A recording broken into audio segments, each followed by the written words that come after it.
Donc me revoilà pour la deuxième partie de la vidéo. Donc on va enchaîner sur les trois états de la matière. Donc comme on les a vus précédemment, déjà on peut trouver l'eau partout sur la planète, dans différents endroits. Mais cette eau forcément peut être dans différents états, il y en a trois qu'on va revoir ensemble. Et du coup je vais vous les montrer. Alors suivez bien l'écran qui est juste en dessous de la vidéo. Hop. Donc les trois états de la matière, on avait vu qu'il y avait l'état solide, donc noté S. Alors je rappelle que c'est un S minuscule et pas majuscule, parce que le S majuscule en plus il est utilisé pour la surface, donc la surface d'un objet que vous verrez en mathématiques prochainement ou que vous avez déjà vu. Donc il y a l'état liquide noté L minuscule, donc ces lettres, hein, je rappelle, elles sont mises entre parenthèses, donc c'est très important de le souligner. Et enfin, donc l'état gazeux noté G, donc G minuscule entre parenthèses. Donc pas l'état gaz, mais bien l'état gazeux. Voilà. Donc ces trois états de la matière, en fait, on va les tout simplement les préciser, donner leurs caractéristiques, parce que chaque état possède ses propriétés. Du coup, on va redonner les propriétés des états de la matière, et je vous ferai participer avec quelques expériences. Donc suivez bien. Si vous avez des soucis à suivre au niveau du matériel, vous mettez la vidéo en pause, vous allez chercher le matériel et vous reprenez par la suite. Alors, on va commencer par l'état solide. Donc l'état solide, on va faire une première expérience. On va manipuler un glaçon. Donc je vais vous montrer un glaçon, je vais vous montrer ce qu'on peut faire avec. Et on va retrouver avec ça les différents états de la matière. Donc j'ai ramené un glaçon. Alors je vous le montre. Voilà. Donc là, si je regarde ce glaçon, à première vue déjà, premièrement, on peut voir qu'il a une forme particulière, que cette forme ne change pas, on va dire dans un temps court bien sûr, parce que si on prend un temps long, le glaçon va fondre, mais ce glaçon ne change pas de forme si on prend d'une seconde sur l'autre. Donc il a une forme qu'on appelle propre, hein, on l'a rappelé, parce que sa forme, en fait, elle est un peu fixe en fonction du temps. Ensuite, autre chose qu'on peut voir essentielle, c'est que si on veut en fait l'écraser, donc qu'on essaie de le compresser, hop, donc j'essaie d'appuyer dessus. Donc non, je n'y arrive pas. Alors tout ce que j'arrive à faire, c'est le faire fondre un peu plus. Donc le glaçon ne se compresse pas, c'est-à-dire que son volume ne peut pas diminuer. On ne peut pas diminuer son volume de façon importante, sauf en le chauffant, mais ça c'est un cas à part. Mais si on force dessus avec notre main ou avec un objet, on n'arrive pas à diminuer son volume. Donc il est incompressible. Autre chose qu'on peut faire, bah, c'est le tenir dans la main. Donc on peut le saisir tout simplement. Donc ça c'est une chose importante pour l'état solide. Et donc c'est à peu près tout ce qu'il faut savoir sur l'état solide. Donc il est résumé dans ce petit glaçon que vous pouvez faire ça chez, enfin que vous pouvez faire chez vous. Voilà. Alors, donc on a rappelé grâce à ces expériences les propriétés de l'état solide. Ces constatations vous pouvez le faire avec n'importe quel objet solide, presque avec n'importe lequel, parce qu'il y en a qui cassent forcément, mais ça c'est autre chose. Hop. Donc l'état solide. Donc je vais vous rappeler à partir de cette carte mentale ce qu'il faut savoir sur l'état solide. Donc les propriétés qu'il faut savoir. Donc il a une forme propre. Donc on a dit que sa forme ne change pas au cours du temps, du moins on va dire dans un temps assez court.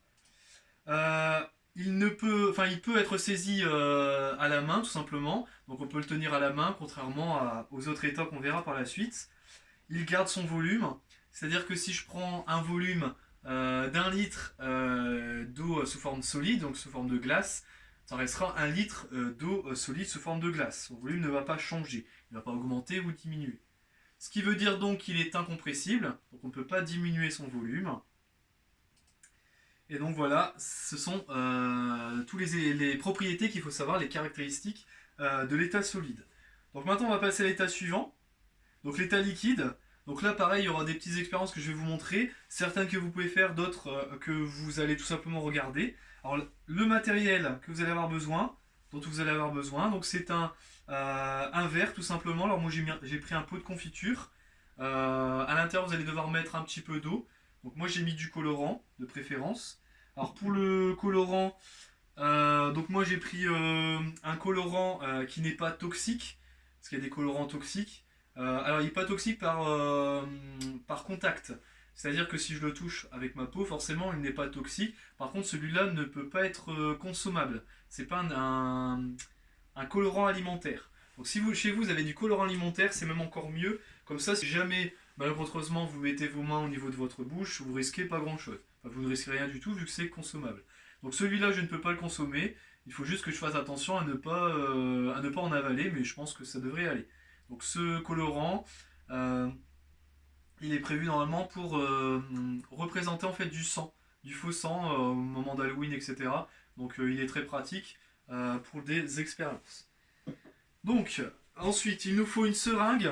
Alors une seringue bien sûr sans embout.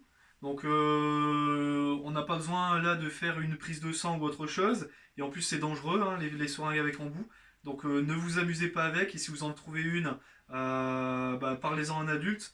Ne la jetez pas à la poubelle, hein, je vous le rappelle.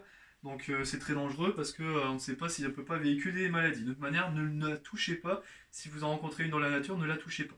Donc celle-ci, forcément, il n'y a pas d'embout. C'est une seringue faite pour faire des expériences de physique-chimie. Donc on va s'en servir pour faire une petite expérience. Ensuite, j'ai un tube flexible. Alors là, vous ne pouvez pas forcément en avoir. Donc si vous en avez chez vous, tant mieux. Donc vous pouvez en prendre un. Et je vais vous montrer ce qu'on peut faire avec, tout simplement. Donc ça va plutôt être intéressant. On va pouvoir montrer une des propriétés des liquides. Ensuite, donc si vous avez une paille également, vous pouvez en prendre une. Ça pourrait être intéressant pour montrer certaines choses. J'étais un peu vite. Alors, la première chose que je vais vous montrer, c'est tout simplement le liquide que j'ai mis dans mon pot de confiture. Hop. Donc le voici. Donc j'essaie de le mettre au niveau. Alors ce liquide, forcément, si on le regarde attentivement, déjà on peut voir quelque chose d'assez caractéristique des liquides, c'est que sa surface est plane.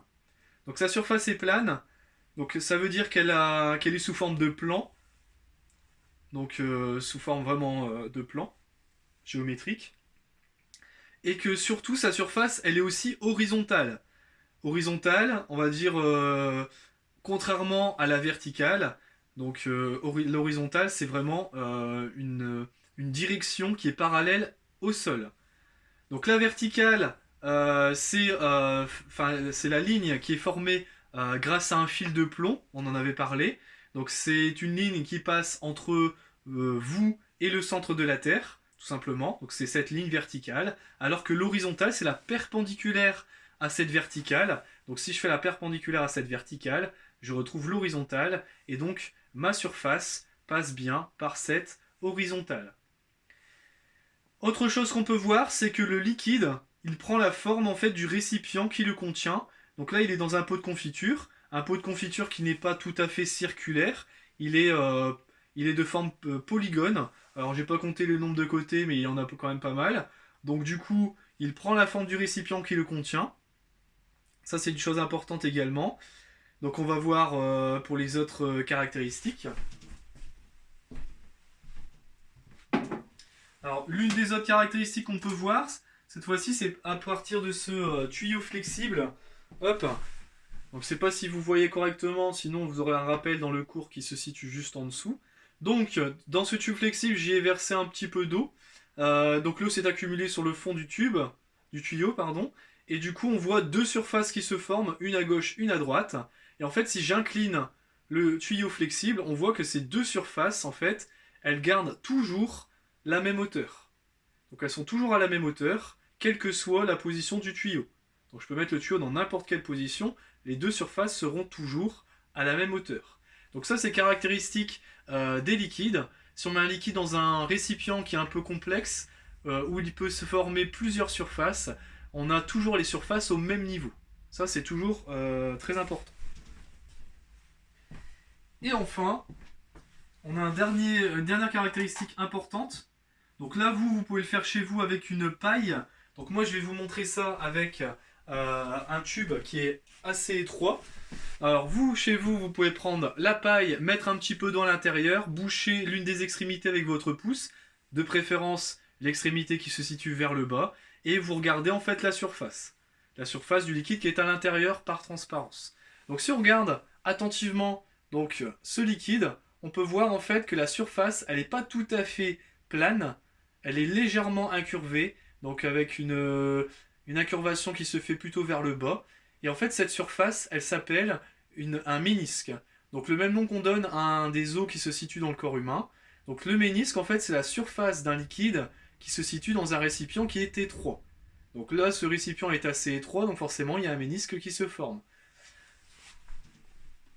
Alors plus le récipient est étroit et plus le ménisque sera accentué, donc la courbure sera de plus en plus forte. Donc forcément, si on prend un récipient qui est assez large, on n'aura pas d'incurvation. Alors on a une incurvation en réalité, mais on ne peut pas l'avoir à l'œil nu, parce que forcément le récipient étant suffisamment large, l'incurvation est très très faible, donc on ne peut pas l'avoir.